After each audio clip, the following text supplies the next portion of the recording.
Code படத்தோட தமிழக உரிமையை வந்து ரெட் ஜெயின் மூவிஸ் நிறுவனத்துக்கு ரொம்பவே நெருக்கமான ரோமியோ பிக்சர்ஸ் நிறுவனம் தான் வாங்கியிருக்காங்க அப்படிங்கிறது தான் இப்போதைக்கு லேட்டஸ்ட்டாக ரொம்பவே வைரலாக பரவிட்டுருக்க நியூஸ். ஏன்னா வந்து கிட்டத்தட்ட 70 கோடி ரூபாய் கொடுத்து தமிழக உரிமை வந்து விலை போயிருக்கு. இதுக்கு முன்னாடி சந்தானம் நடிப்பில் வந்த வடக்குப்பட்டி ராமசாமி படத்தை வந்து ரெட் ஜெயின்ஸ் நிறுவனம் தான் வாங்கியிருந்தாங்க. ஆனால் அந்த படத்தை வந்து ரெட் ஜெயின் மூவிஸ் வந்து ரிலீஸ் பண்ணுறதுக்கு அந்த கட்சியினர் வந்து எதிர்ப்பு தெரிவித்ததுனால அதுக்கப்புறம் அவங்களோட பெயரை நீக்கிட்டு ரோமியோ பிக்சர்ஸ் இந்த படத்தை வந்து வெளியிட்டாங்க.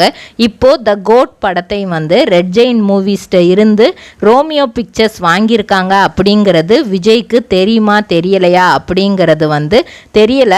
அது தெரிய வருமா அப்படின்னு ஹாலிவுட்டில் பேசிகிட்டு இருக்காங்க. இதே மாதிரி பல சினிமா நியூஸை தெரிஞ்சுக்கிற சேனலை மறக்காமல் சப்ஸ்கிரைப் பண்ணி